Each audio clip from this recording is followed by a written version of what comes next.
My name is Gabby and I have the country of Laos. My name is Angelina and I have the country of Morocco. Before being known as the Kingdom of Laos, which it is known as today, it was known as the French Procreate of Laos and also the Kingdom of Lan Shang, or the Land of a Million Elephants. Morocco was known as Kingdom of the West, but now it is known as Kingdom of Marrakech, which was used at the beginning of the 20th century. Morocco had gained independence from France. They formally achieved their independence on March 2nd, 1956. Which is similar because Laos also had to gain independence from France, and they became fully independent on October 22nd of 1953.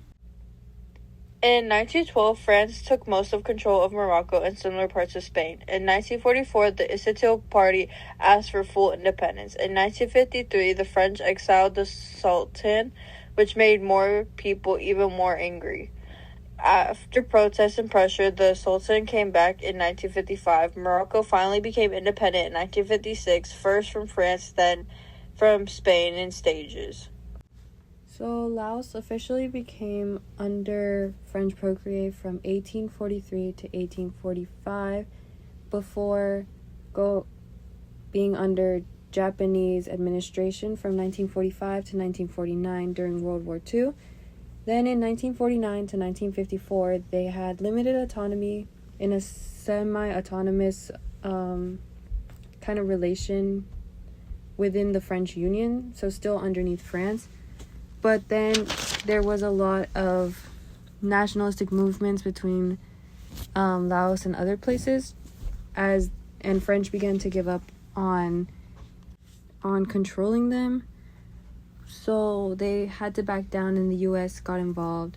But that caused even more nationalistic movements to start and led to the Geneva Records of 1954, which recognized Laos as its own country as of October 22nd, 1953. Overall, there was a lot of going back and forth and a lot of violent stages that led up to each of them getting their independence. They faced political change, which they moved to a constitutional monarchy, which also caused them to raise questions about the monarchy, but also how independent they were. Laos also had to change their political status to a communistic state, which limited their political freedoms and restricted their expression of opinions. It also caused a lot of concerns about their human rights and minority rights and social inequality, and they were easily open to corruption. A second challenge that they faced was their economic challenges. They had a lot of poverty afterwards, limited infrastructure, and depended on foreign aid and natural resources, which made them easily vulnerable. Morocco also faced economic development, which they had invested in infrastructure. Morocco was also able to build strong roads, railways, and airports, and they also became the leader in renewable energy. While Morocco was able to rebuild their status using their natural resources, Laos' greatest success was mostly their economic reforms and infrastructure development, which benefited them and helped them become a tourist attraction, which helped them get more money to continue these successes.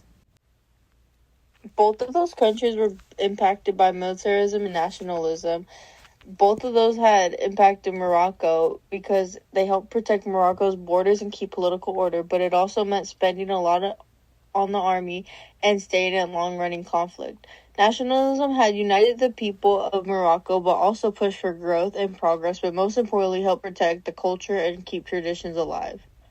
Nationalism's role in Laos' decolonization was that it brought the people together and made them realize that they wanted to become independent from France, which drove them to fight for their independence, which is where militarism gets involved because most of their fight for independence was fought with the militaries, both of France and Laos, showing that both places were willing to fight for it until France eventually was defeated and Laos was finally able to gain their independence from France in 1953.